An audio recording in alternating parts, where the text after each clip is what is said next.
एक प्रचलित कथा के अनुसार पुराने समय में एक किसान था जो अपनी खेती को लेकर बहुत ही मेहनती था, परंतु उसकी फसल अक्सर मौसम की मार के कारण खराब हो जाती थी।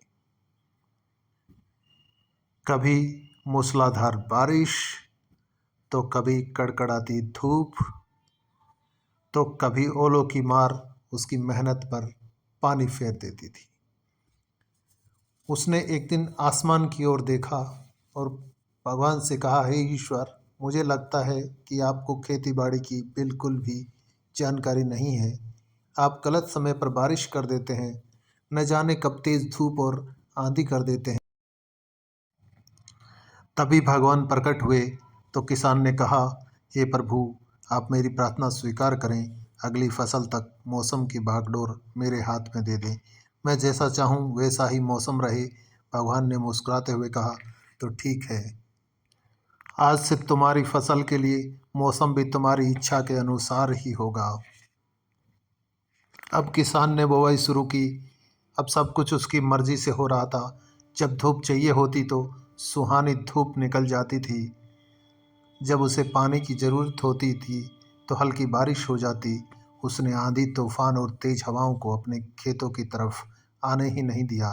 फसल पकने का समय आया। किसान बड़े गर्व से कटाई के लिए खेत में पहुंचा, लेकिन जैसे कि उसने गेहूं की एक बाली को हाथ में लिया, उसके होश उड़ गए। बाली अंदर से बिल्कुल खाली थी। उसने दूसरी, तीसरी और फिर कई बालियां देखी, सभी की सभी खोखली थी। उसमें गेहूं का एक दाना भी नहीं था।